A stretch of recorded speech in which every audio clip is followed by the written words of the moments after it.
Corinthians está vivendo uma nova fase? Eu acho que sim. Se a gente pegar um recorte mais recente, a partir do Clássico Majestoso, aquela pancada que, olha, deixou o clube, o time, o técnico, os jogadores, a torcida, a imprensa, todo mundo meio zonzo, assim, do tipo, o que aconteceu? A partir dali tem uma retomada.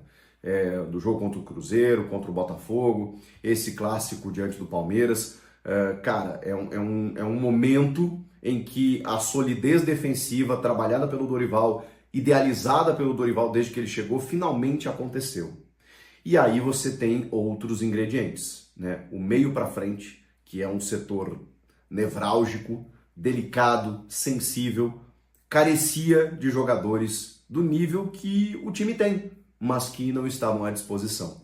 Então, estou falando do trio ofensivo, né? Garro, Yuri e Memphis. A gente ainda precisa entender o que está acontecendo com o André Carrilho, porque eu acho que ele é um jogador muito importante e ele precisa dar a contribuição que ele já deu ano passado, começo desse ano, mas a partir desse momento, eu acho que a gente já pode começar a pensar num Corinthians diferente. É preocupante, por outro lado, porque quando você tem do 1 ao 11 um time conhecido do Corinthians, já desde Ramon Dias, um time que todo mundo sabe onde joga, o Dorival não inventou, o Dorival conhecido pelo feijão com arroz, né? Pois ele agora não está inventando, não está buscando uma receita mais elaborada. Agora ele está fazendo o feijão com arroz, que do Dorival é maravilhoso. O feijão com arroz do Dorival já rendeu títulos de Libertadores, de Copa do Brasil, e é tudo que o corintiano queria. Ninguém queria que ele chegasse no Corinthians e tentasse inventar a roda, porque o time do Ramon, ele tinha virtudes, mas tinha defeitos também. O Dorival corrigiu os defeitos, só que ele estava esquecendo das virtudes, pois teve humildade suficiente para entender, peraí, o que funcionava no time do Ramon? Era o Ranieri de primeiro, era o Martínez aqui, o Carrilho ali, um losango com o Garro na ponta, Memphis e Yuri no ataque, os laterais, Mateuzinho e Bidu, uma dupla de zaga com o Ranieri à frente dessa defesa e jogadores mais posicionados, né, não jogando numa linha tão mais alta. Dessa maneira, ele solidificou o que estava errado e manteve o que dava muito certo no time do Ramon e que ele não podia contar. Então, essa solidez defensiva, como eu trouxe na manchete do vídeo também, é talvez o grande trunfo dessa nova fase. O André Ramalho, quando ele sai depois do jogo, né, e ele fez um grande jogo ao lado do Gustavo Henrique, e o Gustavo Henrique fez uma partidaça, olha, jogou muito o Gustavo Henrique. O André Ramalho é o cara mais da sobra, né, então ele salva aquela bola incrível no chute do Jai em cima da linha, mas o Gustavo Henrique ele estava presente em quase todas as ações defensivas, e o Ranieri ajudou, porque o Ranieri também ele funciona quase como um terceiro zagueiro ali, né, mas ele foi um leão. O árbitro deveria ter expulsado, deveria ter dado um cartão amarelo para ele antes e tal. Acho que sim, acho que ele faz faltas para cartão antes da falta que ele recebe o cartão, e que ele fica bravo ainda. Mas, cara, falando especificamente do Ranieri, ele tá na dele. Se o árbitro não coíbe, ele tem que fazer o que ele fez. Ele tem que caçar, ele tem que brigar, ele tem que interromper ataque promissor, ele tem que, como a gente fala, não deixa se criar. Tomou um amarelo, beleza, na próxima você segura. Enquanto ele não estava tomando cartão, ele estava um gigante, cara, tentando parar o meio-campo do Palmeiras, especialmente, a todo instante, e conseguiu. Então o Ranieri, assim, fez a leitura de que o árbitro estava deixando o jogo correr e, cara, e sentou a bota. Teve uma falta na entrada da área que eu acho que foi, né, que o juiz não marcou e tal, mas ele, cara, ele jogou. Ele sentiu o clima do jogo, sentiu como o árbitro estava apitando e foi para dentro. Eu tenho certeza que é tudo que o torcedor espera de um jogador lá dentro, que represente e que, clássico, saiba como jogar. Essa solidez defensiva talvez seja o grande trunfo do Dorival e dessa nova fase. A partir de agora, a gente tem lucros, né? A gente tem benefícios com a entrada, com a volta, né, do trio ofensivo Garro, Memphis e Yuri. Mas o que eu estava falando sobre a preocupação é porque você tem um time titular, mas você não tem reservas. O Corinthians não tem reservas à altura para poder disputar grandes competições e enfrentar uma sequência longa. E é por isso que a gente bate na tecla dos reforços, apesar das dificuldades financeiras, dos problemas, sabemos que eles existem. Agora, existem carências detectadas e o próprio Dorival sabe disso, tanto que pediu isso e foi-lhe prometido isso. Então, é algo que precisa ser resolvido. Porque assim, realmente, o Corinthians precisa de reposições. Cara, se jogar com esse time aí, se esse time jogasse 90 minutos todos os jogos até o final do ano, eu ia dizer, tá lindo, não precisa mais. Mas a gente sabe que não é assim que funciona, né? E aí quando a gente olha para o Campeonato Brasileiro, pensando que o Dorival deve preservar jogadores, pensando na volta na Copa do Brasil, a gente imagina que o time vai enfraquecer significativamente, né? O que eu acho que o Dorival vai fazer? Como ele fez contra o Botafogo.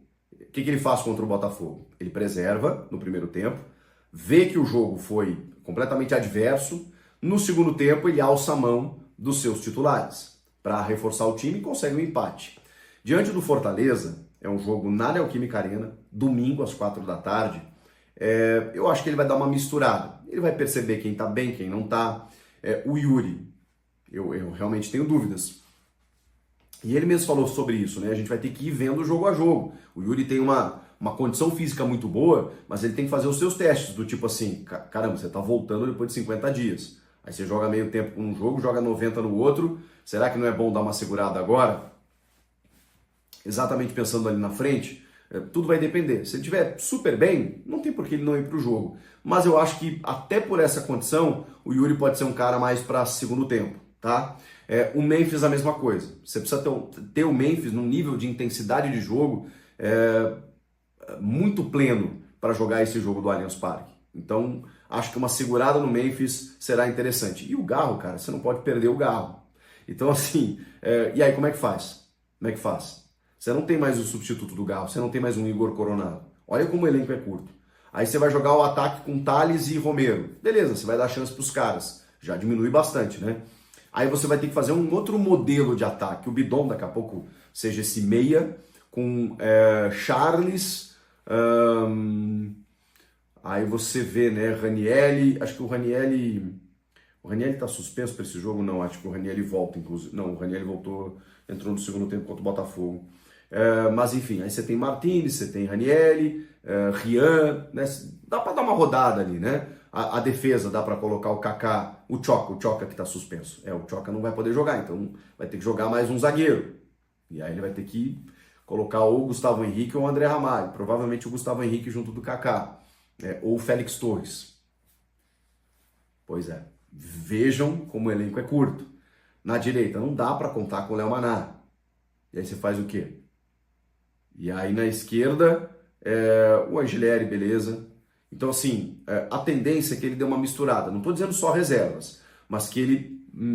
você pode, daqui a pouco, bota um jogador que saia no começo do segundo tempo, bote outro que entra apenas na segunda etapa, porque o brasileiro também não dá para você desconsiderar, mas a gente está falando de um clássico contra o Palmeiras, em que o Corinthians tem a vantagem para poder eliminar o arquirrival num confronto inédito na Copa do Brasil, chegar nas quartas, pegar um bom dinheiro e aí sim mudar e virar a chave para a sequência da temporada.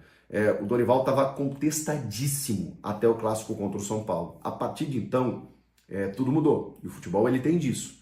Se o Corinthians elimina o Palmeiras, o Dorival ganha uma sobrevida, sim, até pelo que o time está jogando. Não é só pelo resultado. É porque ele entendeu que precisava corrigir. Ele teve a volta de todos os 3 jogadores ali do setor ofensivo. E aí ele terá conseguido um êxito fantástico. Então, é realmente o momento da virada. Ano passado aconteceu isso. Todo mundo imaginava que o Ramon e o Emiliano seriam demitidos antes do clássico contra o Palmeiras. E aí, naquele clássico, eles ganham por 2-0 e a partir dali vem uma sequência super positiva com o time chegando na Libertadores. Não é só acaso, não é apenas pela vitória. É pela vitória, a maneira como ela é construída, a fase, o contexto, o cenário um pouco mais amplo, que faz com que o Dorival agora esteja tendo uma influência maior no time, a ponto da gente entender que, opa, pode ser que daqui saia coisa boa, mas precisa reforçar o elenco. Só com esse time não vai longe. Comenta aqui o que vocês acham de tudo isso, inscreva-se no canal e eu volto na próxima. Tchau!